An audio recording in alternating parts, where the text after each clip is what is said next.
네, 안녕하세요. 네, 반갑습니다.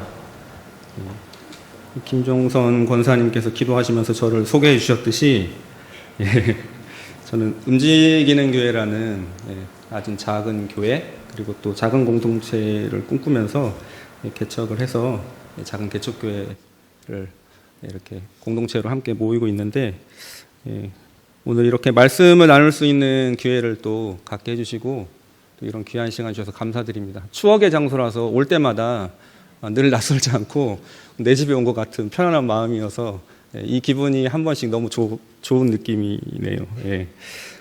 삶의 무게가 또 크실 텐데도 하나님의 뜻 안에 거하시려고 또 주중에 이렇게 모이셔서 또 하나님의 말씀을 듣기 오신 성도님들 가운데 하나님의 위로가 크게 임했으면 좋겠습니다. 우리 옆에 계신 분들에게 하나님은 바로 당신의 하나님이십니다라고 한번 격려해 주시면 좋을 것 같아요.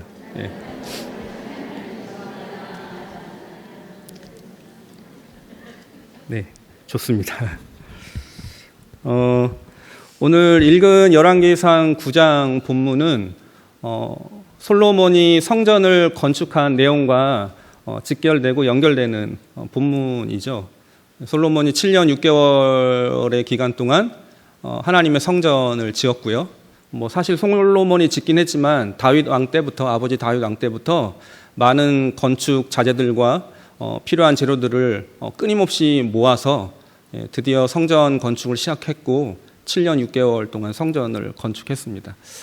그 성전을 솔로몬이 봤을 때, 그리고 이스라엘 백성들이 그 성전을 봤을 때 기분이 어땠을까라는 생각을 한번 해보게 돼요.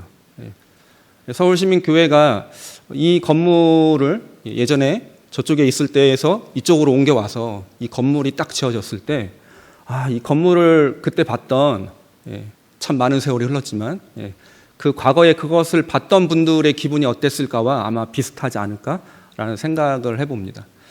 7년 6개월 만에 성전을 건축했고, 성전 봉헌식을 솔로몬이 백성들과 함께 엄청난 제사를 준비해서 하나님께 올려드리는 장면이 앞부분에 또 나옵니다. 그리고 오늘 본문은 그 봉헌식을 마치고 그 봉헌식 가운데 솔로몬이 하나님께 드렸던 기도에 대한 응답으로서 하나님께서 말씀하시는 내용을 기록을 하고 있습니다. 여러분, 성전을 7년 6개월 동안 굉장히 좋은 재료들과 화려한 것들을 가지고 지었기 때문에 아마 성전 봉헌식 때 핵심이 되었던 것은 그 성전의 외관과 웅장함과 화려함이지 않았을까라고 우리는 쉽게 생각할 수 있죠. 너무 아름답다, 너무 웅장하다, 너무 화려하다, 너무 이쁘다, 너무 좋다, 환경이 너무 좋다.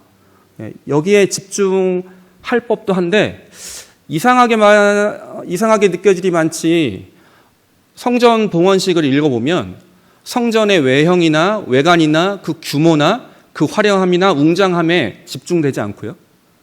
솔로몬의 그 긴 봉헌식의 기도를 통해서도 우리가 알다시피 철저하게 솔로몬과 이 백성이 하나님의 말씀에 순종할 것인지 그렇지 않을 것인지에 대해서 집중하고 있다는 사실이 되게 놀랍게 다가옵니다. 그리고 그 솔로몬의 기도에 대한 하나님의 반응도요, 응답으로서 오늘 저희들이 읽은 3절에 보니까 9장 3절에 여호와께서 그에게 이르시되 내 기도와 내가 내 앞에서 간구한 바를 내가 들었고 내가 너의 기도에 대해서 이렇게 이야기한다라고 하면서 하시는 하나님의 말씀에서도 그 어느 한 군데 성전이 너무 이쁘다, 성전이 너무 화려하다, 너무 좋은 재료들로 만들었구나, 이런 얘기를 하지 않고 오직 그 백성이 하나님의 말씀에 순종할 것, 그렇지 않을 것에 대한 이야기만을 기록하고 있다는 사실입니다.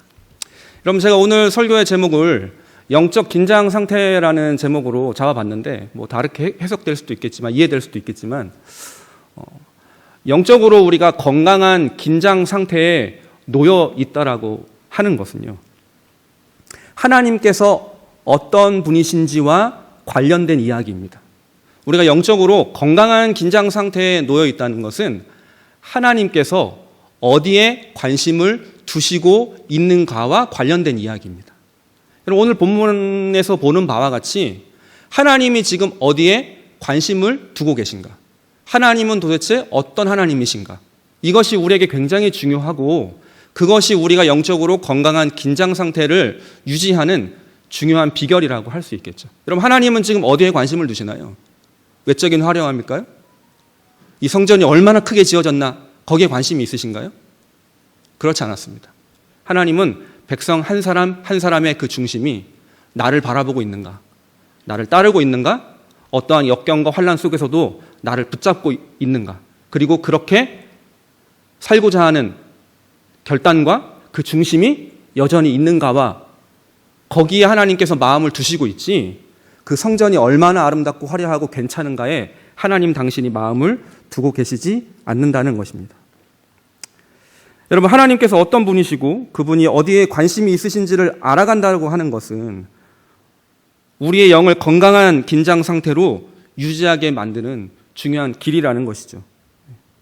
여러분, 우리가 어디에 관심을 가지며 살아가야 할지에 대한 삶의 방향을 늘 생각하고 있다.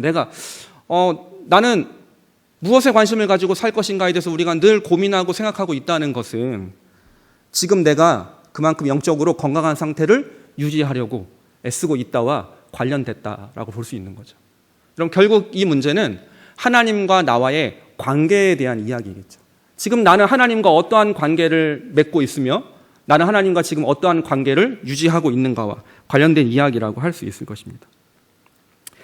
여러분, 그런데 하나님께서 오늘 솔로몬에게 나타나셔서 기도에 대한 응답으로서 이 이야기를 하시면서 솔로몬에게 영적으로 그 긴장을 늦추지 말고, 너가 외적으로는 화려한 성전을 지금 지어놨지만 거기에 시선을 빼앗기거나 거기에 마음을 빼앗길 것이 아니라 네가 지금 집중해야 될 것은 바로 이것이다라고 말하시면서 솔로몬의 영적인 긴장 상태를 늦추지 않도록 오늘 말씀하시는 이유는 우리의 삶의 주변에 보이는 수많은 것들이 우리의 그런 영적인 긴장 상태를 무장해제시키는 많은 유혹거리들이 우리 삶에 놓여있기 때문이라는 거죠.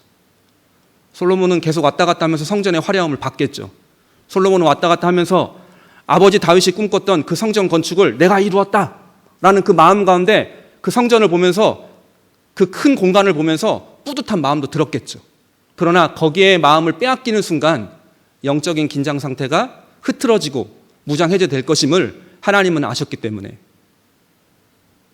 이 순간에도 너는 여기에 집중해야 된다라고 하는 하나님의 영적 긴장 상태를 요구하시는 이 말씀을 오늘 하나님께서 솔로몬에게 하고 있다는 것입니다. 제가 이 말씀을 묵상하면서 이런 생각을 해봤어요. 한번 저를 따라해 주시겠습니까? 숫자가 가지는 힘이 있다. 여러분, 숫자가 가지는 힘이 있어요. 규모가 주는 힘이 있어요.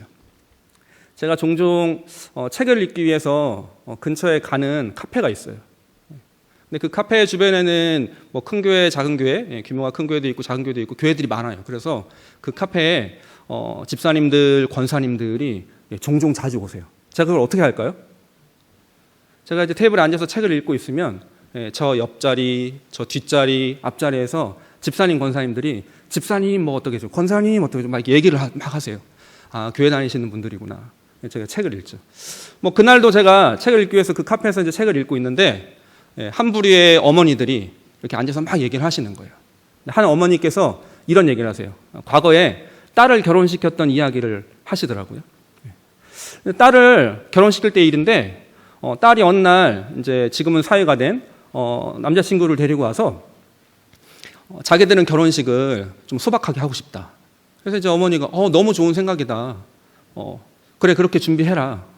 근데 이제 어머니는 이제 부모로서 뭔가 그래도 자녀에게 뭔가 해주고 싶잖아요. 자기들이 직장생활하면서 모은 돈으로 소박하게 결혼식을 하고 싶다고 하지만 그래도 부모된 마음으로는 뭔가 하나라도 해주고 싶으니까 고민을 하다가 자기 돈을 주고 사기에는 좀 애매한 물건, 그러나 하나쯤은 가지고 있으면 괜찮을 법한 물건, 결혼식 때 뭘까요, 그게요?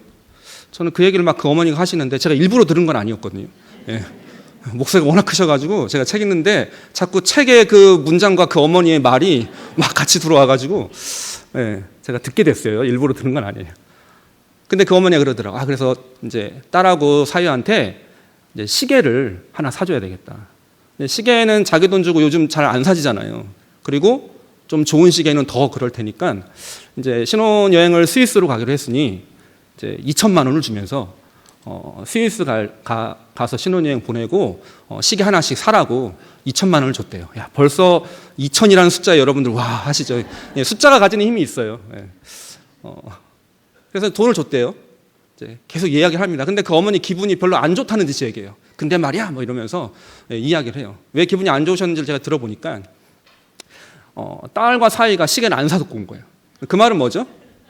2천만 원을 꿀꺽한 거죠. 예.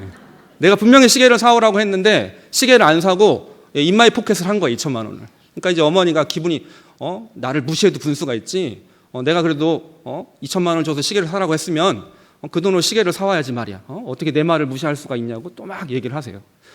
제가 거기까지 들을 때는 이분이 지금 자랑을 하시는 건가 아니면 지금 딸이 괘씸한 걸 얘기하시는 건가 잘 구별을 못했었어요. 근데 이제 그렇게 투덜대면서 내 2천만 원, 내 2천만 원 하면서 딸을 막 구박을 줬대요. 근데 이제 어느 날 딸이 전화가 왔대요. 엄마 지금 내가 엄마 집에 갈 거야. 근데 무슨 일로 그랬더니 차를 샀대요. 근데 엄마 시승식을 시켜주려고 이제 집에 간대요. 그래가지고 이제 딸이 왔다고 연락을 받고 앞에 나갔더니 딸과 사이가 오픈카를 타고 여기서부터 자랑이구나. 제가 그걸 느꼈어요. 그런 순간 그 어머니가 이런 고백을 하세요. 여러분 참 재밌는 것 중에 하나는요. 우리가 신앙의 연수를 막 쌓아갈수록 어떤 순간에서 어떤 이야기를 하면 이 사람이 신앙이 좋은 사람이구나를 느낄 수 있는 그런 포인트를 신앙생활 오래 하면 아세요. 내가 그런 것과는 상관없이 그런 말을 할 줄 아는 거죠. 이 어머니도 아마 그러신 분인지는 잘 모르겠는데 자기가 너무 부끄러웠대요. 내 돈 2천 딸한테 그렇게 하면서 막 딸 구박한 게 너무 부끄러웠대요. 왜냐니까 엄마 준 2천만 원 보태서 이 차 샀어 이 얘기를 듣는 순간에 자기가 너무 돈만 말하는 사람인 것처럼 딸에게 비친 것 같아서 되게 부끄러웠다고. 저는 그런 생각이 들었어요. 지금 이 얘기를 하시는 순간 부끄러움은 없으신 건가라는 생각을 하게 됐어요. 근데 그 주변의 어머니들은 그 얘기를 다 듣고 계시더라고요. 제가 이 에피소드를 이야기하는 건 제가 거기서 느꼈어요. 저도 순간 약간 위축되더라고요. 아니, 시계에 2천만 원? 뭐 이런 얘기를 듣는데 되게 위축이 되더라고요.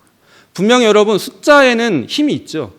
규모가 주는 힘이 있다는 거예요. 여러분 성전을 지어놓고 이 성전의 크기가 어떻고 이 성전에 들어간 금이 얼마고 이 성전에 들어간 나무가 어떻게 운반이 되어서 어떠한 좋은 나무로 지어졌는지 여러분 그 숫자를 보면은요 그 숫자가 가지는 힘이 분명히 있죠. 여러분 어떤 집에서 사는가, 어떤 차를 몰고 다니는가, 어떤 시계를 차고 있는가, 어떤 옷을 입고 있는가가 주는 힘이 분명히 있다는 거죠. 여러분 근데 그리스도인들이 그런 힘에 사로잡히고 그런 곳에 마음을 뺏기는 순간 영적으로 건강한 긴장 상태를 놓치게 된다는 거예요. 숫자가 주는 세상이 말하는 힘은 분명히 있기 때문에 거기에 우리의 마음을 뺏기는 순간 우리 또한 영적으로 하나님과 멀어지게 돼 있고요. 영적인 긴장 상태를 놔버리게 돼 있고요. 그래도 눈에 보이는 이 세상에서 살려면 돈은 좀 있어야지. 나중에는 주객이 전도가 돼버리는 거죠. 그럼 저는 지금 무언가를 많이 가지고 있는 것이 나쁘다라고 말씀드리는 게 아니에요. 여러분 그리스도인들 중에도 많이 가질 수 있는 분이 있고 적게 가지신 분이 있을 수 있어요. 중요한 건 그거죠. 하나님께서 나에게 왜 그만큼을 주셨냐는 거예요. 여러분 많이 가진 사람은 어떻게 보면 하나님으로부터 많은 사명을 받았다고 할 수도 있어요. 내가 무언가 다른 사람이 가지지 않은 어떤 것을 가지게 되었다면 그것은 하나님의 나라를 세우기 위한 수단으로서 그것을 사용하라고 우리에게 주신 것이에요. 그렇기 때문에 그것을 다른 사람에게 자랑하면서 내 시계 2천만 원짜리야 이게 아니라 하나님이 나에게 주신 이것을 어떻게 하면 하나님 나라를 위한 수단으로서 지혜롭게 잘 사용할 것인가를 고민해야 되겠죠. 여러분 그런 의미에서 교회라는 공동체 안에 많이 가진 사람과 적게 가진 사람이 있다는 것은 잘못된 건 아니죠. 여러분 성경이 이야기하고 있는 영적인 긴장 상태는 내가 많이 가지고 있는 그것에 대해서 내 것이라는 소유욕을 버리고 어떻게 하면 이것을 하나님 나라를 위한 수단으로 잘 사용할 것인가를 고민할 수 있는 사람이 되어야 된다는 거죠. 여러분 바울도 고린도 교회에 쓴 편지에서 그런 이야기를 해요. 너희들이 다른 교회 사람들보다 정말 많은 걸 가졌어. 그런데 내가 이거 하나 얘기할게. 그 많이 가진 것을 자랑하지 말고 너희들이 만일 자랑하려거든 예수 그리스도만 자랑해라. 여러분, 우리가 뭘 자랑해야 되겠어요? 내가 지금 가지고 있는 것이 내 건가요? 여러분, 내 게 아니죠. 하나님이 나에게 주신 거죠. 하나님의 것이죠. 여러분, 그렇기 때문에 많이 가진 사람도 많이 가진 것 때문에 교만할 필요 없고, 적게 가진 사람도 적게 가진 것 때문에 위축될 필요 없죠. 많건 적건 그 모든 것이 다 하나님의 것이죠. 내 것이 아니에요. 여러분, 그렇기 때문에 우리가 무엇인가를 자랑하려고 하면 하나님의 것을 내 것인 양 자랑하는 사람이 되면 안 되겠죠. 바로 예수 그리스도만 자랑해라라고 바울이 우리에게 이야기를 해주고 있는 거죠. 여러분, 우리가 눈에 보이는 숫자가 가지는 힘, 규모가 주는 그 힘을 우리가 사랑하게 되면은요, 우리가 영적으로 흔들리게 돼 있고 무너지게 돼 있고 하나님과 멀어지게 돼 있다는 거죠.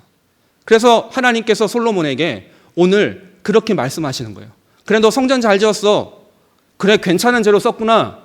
굉장히 크게 지었구나. 보기 참 좋구나. 잘했어. 이야기를 하지 않으시고 내 율례와 법도를 잘 지킬 것을 당부하고 계시다는 거예요. 여러분, 돈이든 무엇이든 내가 가지고 있는 눈에 보이는 것들은 하나님 나라를 위한 수단이라는 사실을 늘 기억했으면 좋겠습니다. 영적으로 긴장 상태 가운데 우리가 있지 않게 되면 하나님 나라를 위한 수단으로서의, 그게 돈이든 어떤 것이든 그것이요, 이게 바뀌어버려요. 수단이 목적이 돼버리는 거예요. 어떤 분들은 잘 되기 위해서 하나님을 믿는, 수단과 목적이 바뀌어버리는 거죠. 예수님 왜 믿게 되나요? 복 받으려고. 예수님 왜 믿게 되나요? 사업 잘 되려고. 예수님을 왜 믿게 되나요? 좋은 직장, 좋은 대학에 우리 자녀들이 갔으면 해서. 수단과 목적이 바뀌어버리는 거예요. 여러분, 우리가 꿈꾸고 우리가 늘 영적으로 건강한 긴장 상태 안에 놓여 있다는 것은 세상에 그런 유혹이 있지만 그 유혹이 있음을 늘 인지하고 외면을 가꾸어 가는 사람이 아니라, 하나님이 말씀하시는 것처럼 땅의 것을 추구하는 사람이 아니라 하나님의 말씀으로 우리의 내면을 가꾸어 감으로 우리의 외면이 자연스럽게 예수 그리스도를 닮아가는 사람, 그럼 그런 것을 우리가 꿈꾸는 자들이 되어야 하겠죠. 여러분, 그래서 성경은 저희들이 읽은 열왕기상 이 말씀뿐만 아니라 성경은 어느 곳에서도요, 숫자가 주는 힘, 규모가 주는 힘을 철저하게 무시합니다. 여러분, 예수님이 어디로 오셨죠? 왕궁에서 태어나셨나요? 예수님은 가장 낮고 천한 마국간에서 태어나셨어요. 철저하게 숫자와 규모가 주는 힘을 무시하세요. 그리로 오셨음에도 불구하고 만왕의 왕이 되셨어요. 그리로 오셨음에도 불구하고 그분은 우리의 구원주가 되셨어요. 여러분, 이게 바로 복음의 힘이죠. 가난한 자로 부한 자들을 하나님 책망하게 하시고, 어리석은 자들로 지혜 있는 자들을 부끄럽게 하시는 하나님의 방법을 통해서 철저히 하나님은 세상이 추구하는 그러한 힘을 무시하시고 외면하신다라는 거예요. 여러분, 누가복음에도 그런 말씀이 있잖아요. 어떤 부자가 자신의 창고를 엄청 크게 짓고 거기다가 계속 쌓아요. 숫자가 주는 힘이 크고 그 규모가 가지는 힘이 크기 때문에 계속 부를 축적했어요. 그런데 성경 기자가 이렇게 얘기하죠. 어느 날 하나님이 너의 영혼을 데리고 가면 그것이 무슨 소용이 있느냐. 여러분, 성경은 철저하게 숫자와 규모를, 세상이 말하는 그 숫자와 규모를 철저하게 무시하고 있다는 거예요. 오늘 하나님도 솔로몬에게, 수고한 솔로몬에게 한 번이라도 그 외관에 대해서 언급하실 법도 한데 철저하게 그것을 외면하시고 무시하시고 그 내면을 향하여서 그 영적인 긴장 상태를, 건강한 긴장 상태를 유지하실 것을 솔로몬에게 요청하고 있다는 사실 앞에서 우리가 세상 속에서 어떠한 그리스도인으로서 우리의 중심을 잘 붙잡아야 될지를 보여주는 말씀이라고 생각합니다. 우리 전도회 헌신 예배로 모였지만 우리 전도회뿐만 아니라 여기에 모인 우리 모든 성도님들이 세상이 보여주는 보이는 것에 대한 힘, 규모가 주는 힘, 숫자가 주는 힘 앞에서 위축되거나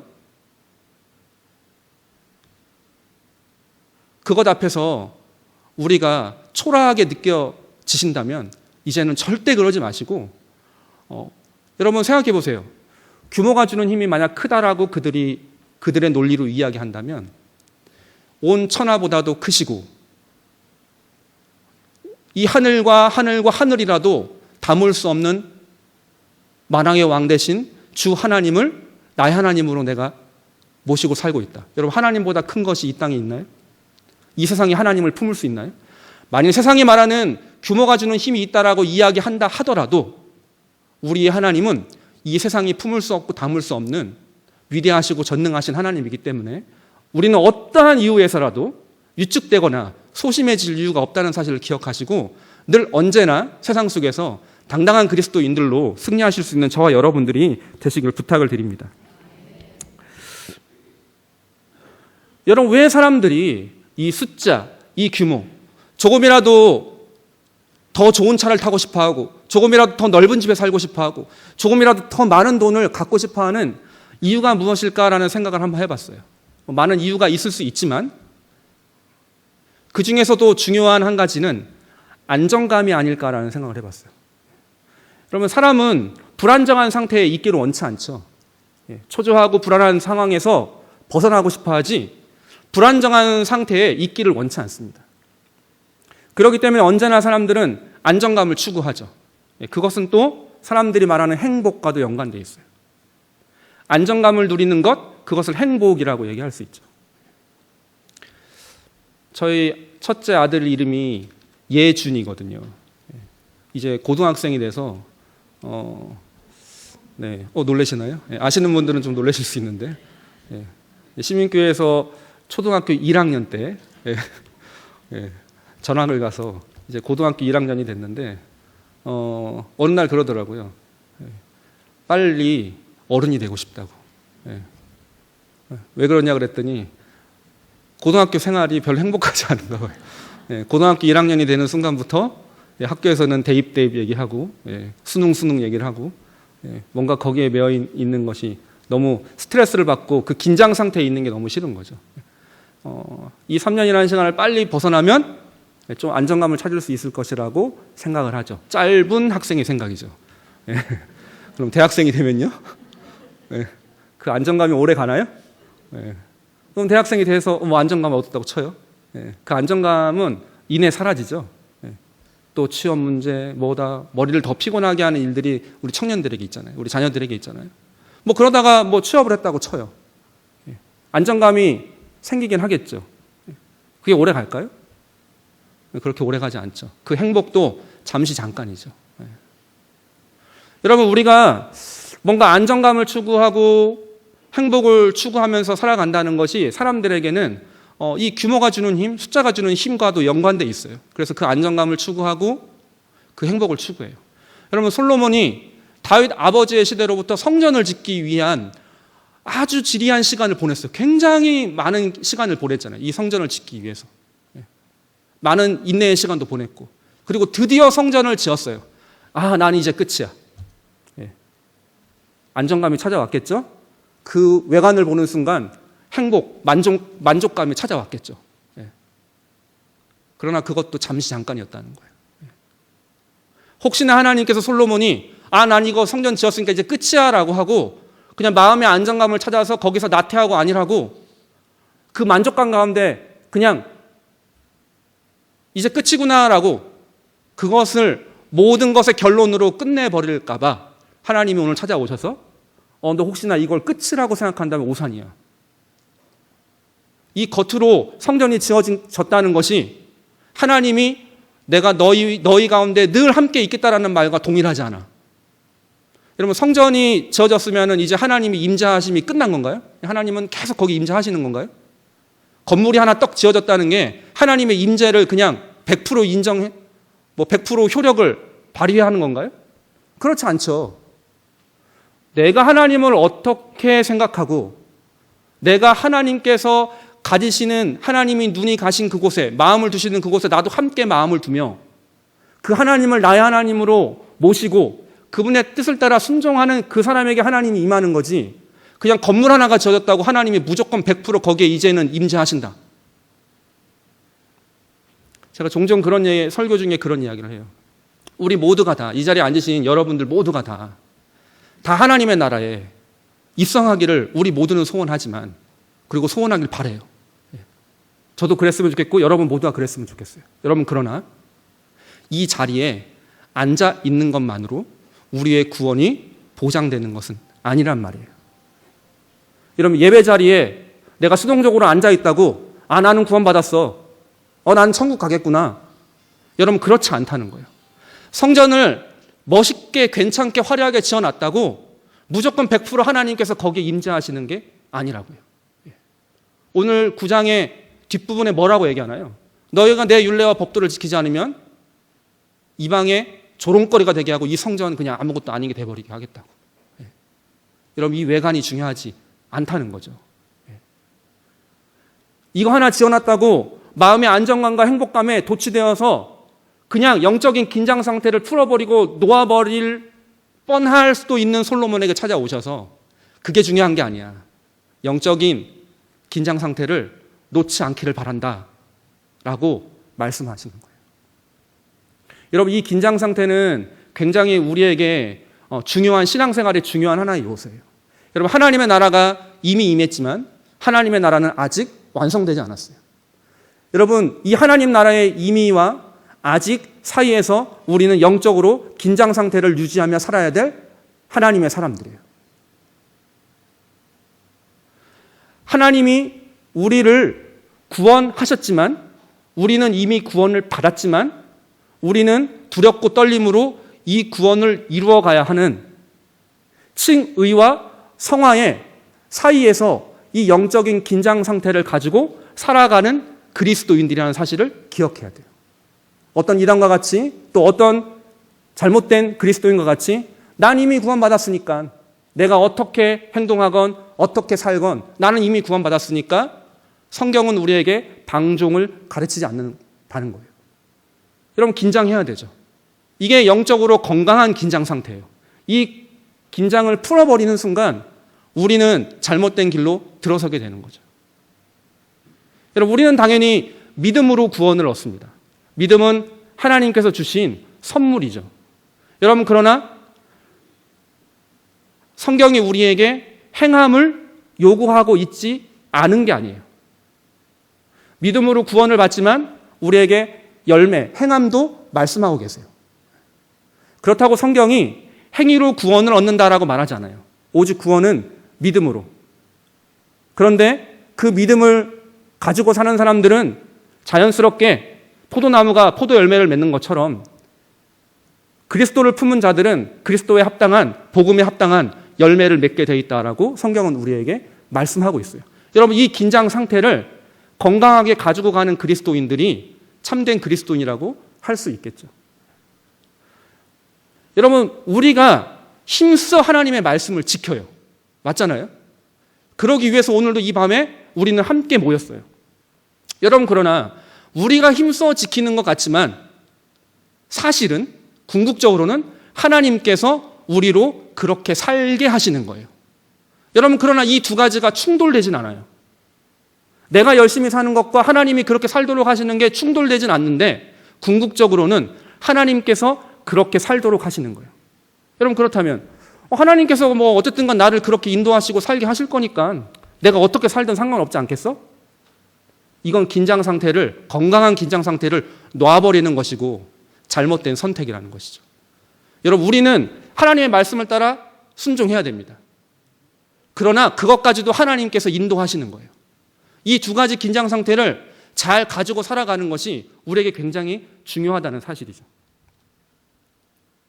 여러분, 세속적인 안정감과 행복을 추구하는 것이 그리스도인들의 삶의 목적이나 방향이 결코 되어서는 안 되겠죠.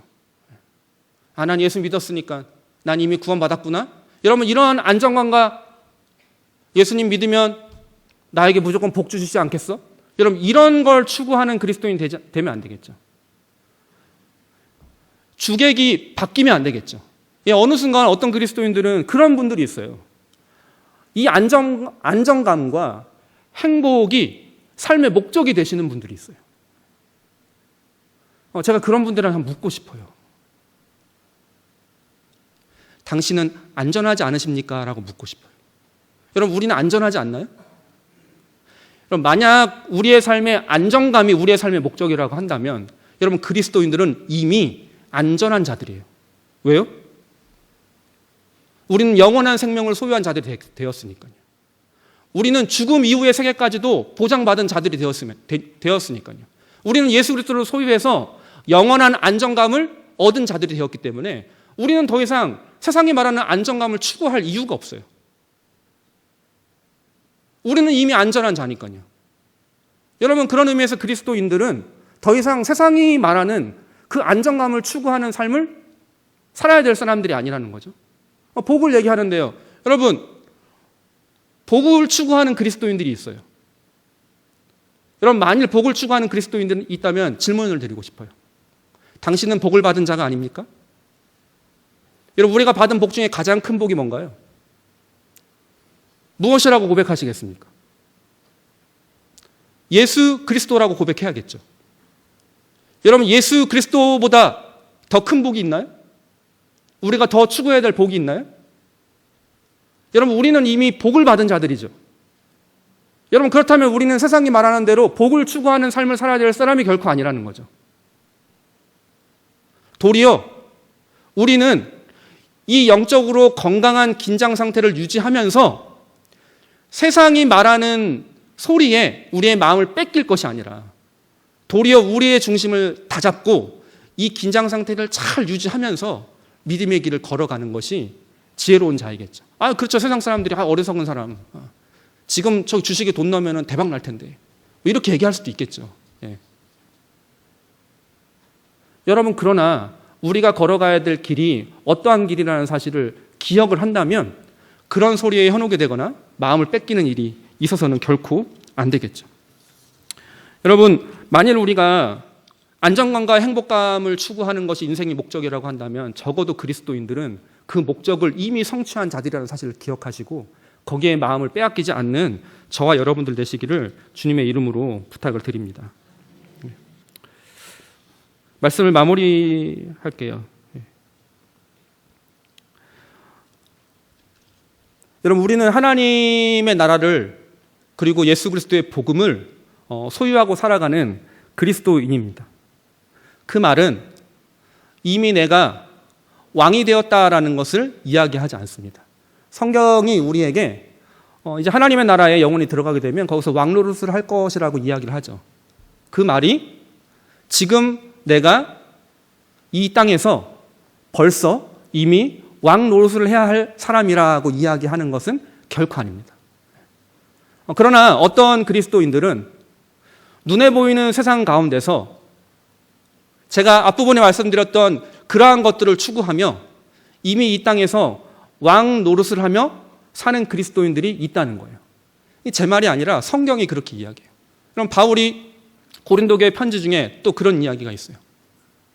나는 복음 때문에 헐벗었고, 나는 지금 복음 때문에 굶주리고 있고, 나는 지금 복음 때문에 벼랑 끝에 떨어져 이제 곧 죽을 자 같은 처지에 처해 있는데 너희는 이미 배불렀고 너희는 이미 왕이 되었구나. 여러분, 바울이 어리석은 사람인가요?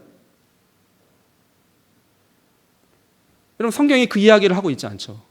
여러분, 바울이 결코 어리석은 자가 아니죠. 도리어 그것을 가지고 고린도 교회를 책망하고 있는 거예요. 이 땅 가운데서 영적으로 건강한 긴장 상태에 놓여 있다는 것은 그러한 그리스도인으로 살아간다는 것이 어떠한 것인지를 그 고린도 교인들을 향하여서 책망하며 권면하며 이야기해주고 있는 거죠. 여러분, 주중에 3일을 보내시면서 오늘 우리가 이 자리에 모였습니다. 여기 어떤 마음으로 오셨든지 간에 먼저 하나님이 어떤 분이신지에 대해서 기억하실 수 있는 저와 여러분이 됐으면 좋겠어요. 그리고 두 번째, 그 하나님은 도대체 어디에 관심이 있으신 분인지에 대해서 여러분 꼭 기억하셨으면 좋겠어요.